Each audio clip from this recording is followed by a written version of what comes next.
right, you're ready to start number one for your project. So what you need to do is go to desmos.com/calculator. Make sure you're in the calculator tool and not the geometry tool.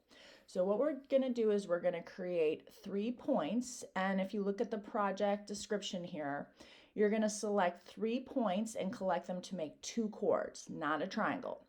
2 of the points you select must lie in the same quadrant. The third point must lie in a different quadrant.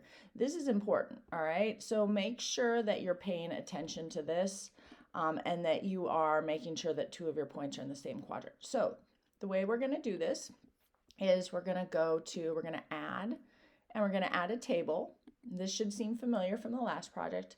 And I'm going to put my 2 points, I'm going to put my 2 points in quadrant 2. So I'm going to have a -2, and these are arbitrary. Everybody needs to pick your own points, so make sure your points are your own. -2, 1, and I don't know, -12, 5. All right. Now I can't see my -12, 5, so I need to zoom out a little bit. There it is. Okay, so those 2 points are in the same quadrant. They are in quadrant 2, so now I need a third point that's not in quadrant 2. I'm going to put it in quadrant 1, so I'm going to pick, I don't know, 10, 10. Okay, so I have 3 points. They do not lie on the same line, so make sure they're not collinear. I need to connect these 2 points and these 2 points to make the 2 chords that will be chords of the circle.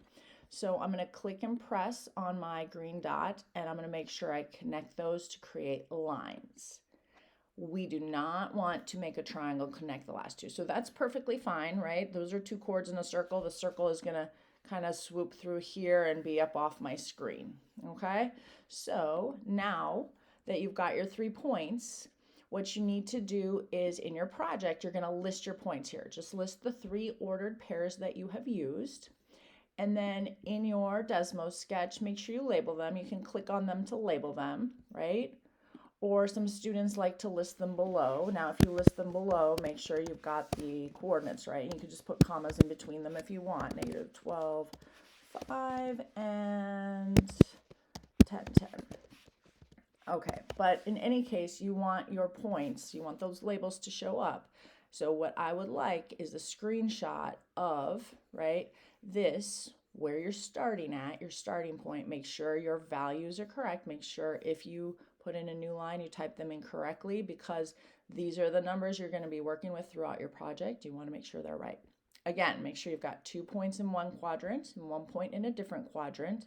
Your points should be your own. Nobody should have the same 3 points as someone else, okay? And then you're going to make sure you have listed your points and put in your screenshot. If you've got that done, you are done with bullet point number 1, and you can go ahead and go to number 2 and find the perpendicular bisectors of each of those segments. Remember, if you get stuck, you can go into Schoology, into the quarter 3 project folder, and there are videos to help you out with a lot of this math if you're a little bit rusty and need a refresher. All right, good luck. Make sure you're working hard. Get a lot done.